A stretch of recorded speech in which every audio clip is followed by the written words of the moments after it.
Look at this. A neighborhood in Ohio. Hundreds of houses. Perfect lawns. 2-car garages. A place where roughly 4,000 people live. And yet, there is no one outside. No one on the sidewalk. No children playing in the street. No neighbors talking over a fence. Just parked cars, closed garage doors, and silence. Now look at this neighborhood in Amsterdam. Same Tuesday afternoon. Kijk eens, wat een mooie ochtend. A cafe with chairs spilling onto the pavement. 2 men Zo, die arguing liggen about er weer something mooi in the bij. corner. Kids on bikes. Wat een mooie ochtend. Life happening in public. Here's the question Zo, that nobody die seems liggen er to weer mooi ask. bij. Why does America, the wealthiest country in history, feel so empty? The answer isn't about culture. It isn't about personality. And it definitely isn't about Americans being unfriendly. It's about design. Deliberate, calculated design. And once you understand what was actually built into these neighborhoods and why, you will never look at an American suburb the same way again. In May 2023, the United States Surgeon General did something unprecedented. He declared a national emergency, not about a virus, not about a drug, about loneliness. Dr. Vivek Murthy's official advisory stated that 1 in 2 American adults now reports feeling lonely, not occasionally, regularly, half the country.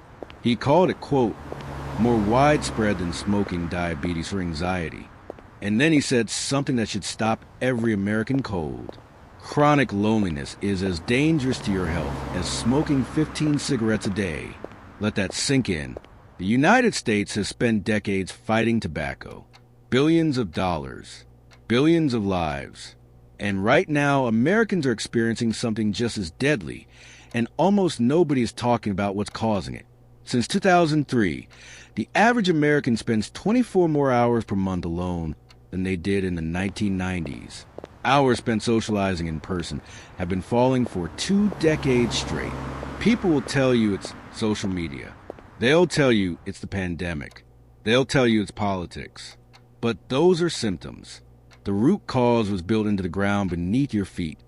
70 years ago, before 1945, most Americans didn't live in suburbs.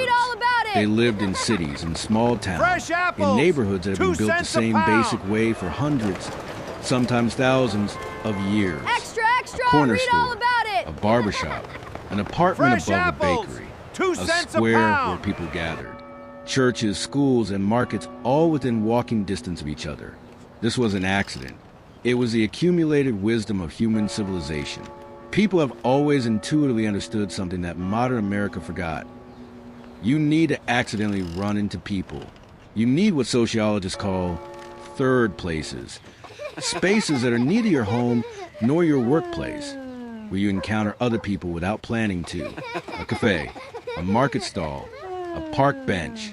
Those incidental collisions. That stranger you see every Tuesday morning.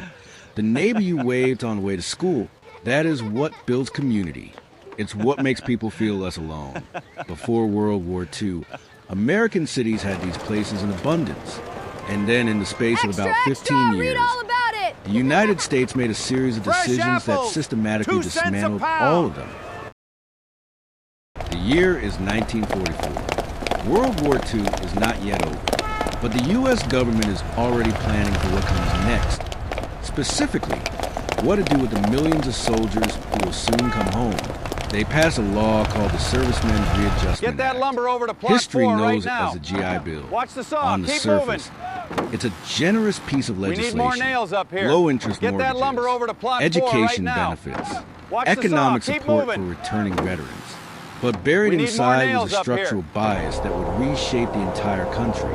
The Federal Housing Administration, the FHA, would only guarantee mortgages for new construction, specifically single-family homes in new suburban developments, not apartments, not townhouses, not the mixed-use urban neighborhoods where many Americans already lived, only detached, single-family suburban homes.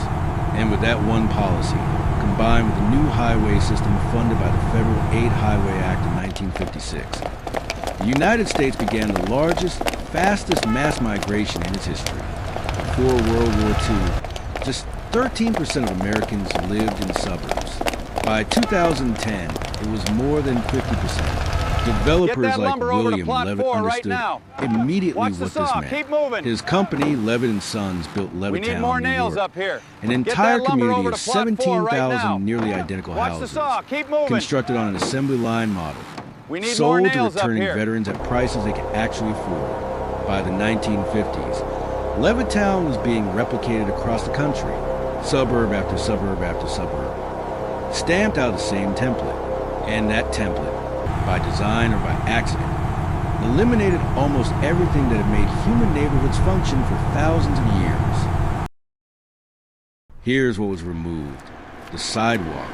Many American suburbs were built with none, or with sidewalks that lead nowhere useful, nowhere to walk to, so people stopped walking. The corner store. Single-use zoning, written into law in suburb after suburb, made it illegal to run a business in a residential neighborhood. Want a coffee? Get in your car. Want to see another human being? Get in your car. Every errand, every interaction, every moment of human contact now required machine. The front porch. Early suburban homes had them. A physical space for watching the street, waving to neighbors, being present in the neighborhood. As the decades passed, the porch shrank and then disappeared. The garage moved to the front of the house. The front door moved to the back. The house turned its face away from the street. The square. The central gathering place that every human civilization from ancient Rome to modern Copenhagen has built. The public square is almost entirely absent from the American suburb. There is no place to be, nowhere to go that isn't a store. The neighbor. Pre-war neighborhoods were dense enough that you couldn't avoid people. In a typical American suburb, you can live in a house for 20 years and never learn the name of the person 2 doors down. The houses are set back far from the road. The yards face inward. The garage is where you go in and out. All of this was a result of explicit policy choices, zoning codes, setback requirements, minimum lot sizes, minimum parking requirements, all written into law, all enforced, not because anyone asked for them, but because the systems that finance housing required them. As author and urban critic James Howard Kunstler put it, these suburbs produce environments that are designed to be inhospitable to human beings on foot. When walking becomes impossible, accidental human contact becomes impossible. And when accidental human contact disappears, loneliness moves in. There's another piece of this story that often goes unmentioned. The suburbs weren't just designed to isolate people from each other. They were specifically designed to separate people by race. Starting in the 1930s, the Federal Home Loan Bank Board created color-coded maps of American cities, grading neighborhoods by what they called investment risk. Green for desirable, red for hazardous. The areas coded red, redlined, were almost always black neighborhoods or immigrant neighborhoods. Banks would not issue mortgages there. When the GI Bill came along, these same rules applied. The low-interest suburban mortgages, the ones that funded the Great American Migration to the suburbs, were systematically denied to black veterans and families of color. The result was a wealth divide that compounded for generations. The suburbs were not just physically isolating. They were racially exclusive by design. As Princeton researchers found, the post-war white migration to the suburbs stripped cities of tax revenue, public investment, and resources, leaving behind concentrated poverty in the communities that had been locked out. The effects of those 1930s redlining maps are still measurable in economic outcomes for children growing up in those same neighborhoods today. What was called urban planning wasn't neutral. It was a sorting mechanism. By the 1970s and 80s, something strange was happening in the suburbs that had once been sold as paradise. People were miserable, not openly. Americans are not traditionally good at admitting that, but the cultural signals were everywhere. A wave of suburban fiction and film about quiet desperation, alcoholism behind closed doors, teenagers with nowhere to go and nothing to do. The suburb had delivered on its promises. The yard, the garage, the space. It had failed entirely at the one thing that humans actually need, other people, and the problem has only accelerated. As the car became the mandatory unit of movement, commercial areas moved further and further from residential ones. The shopping center replaced the shopping street. The drive-through replaced the cafe counter. The commute replaced the walk. Every year, the distance between Americans and each other grew. Today, the average American has half the number of close friends their parents had. In 2023, according to a Pew Research survey, 8% of Americans, 1 in 12, have no close friends at all. None. In a country of 330 million people. This is not how the rest of the world works. In Japan, most neighborhoods are mixed use by default. Residences sit above restaurants. A 7-Eleven sits between a house and a school. You encounter people while doing ordinary things. Ja, prima, dank u wel. Not because you plan to, but because the environment makes it inevitable. In the Netherlands, cities were rebuilt after World War II with the explicit priority of making streets walkable and bikeable. They created what urban planners call a network of encounters. Environments where daily life puts you in proximity to other people. In Spain, the concept of paseo, the evening walk, is not a cute cultural tradition. It is the social infrastructure. Alles goed? Everyone walks. Ja, prima, dank u wel. Everyone sees everyone.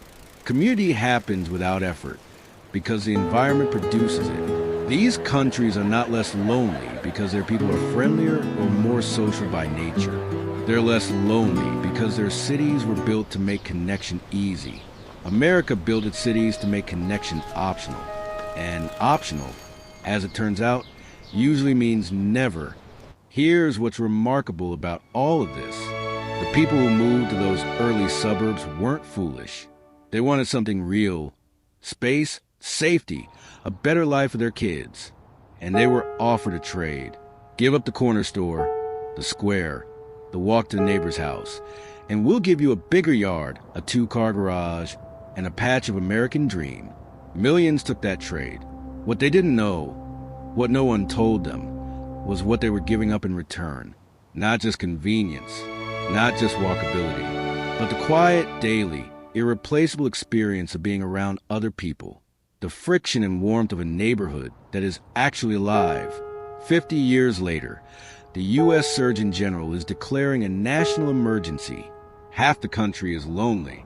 And the answer, the design answer, the policy answer, the actual structural reason why, was poured into concrete and asphalt before most living Americans were born.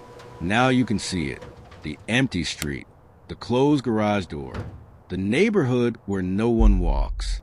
It was never an accident. If you live in America, or if you've ever visited and felt something was quietly off about how these places feel. Now you know why. That feeling isn't imagination. It's architecture. If this video changed the way you see something, subscribe. Every week on Why America's TV, we dig into the hidden stories behind how the United States was built and why it looks, feels, and works the way it does. There's a lot more to uncover.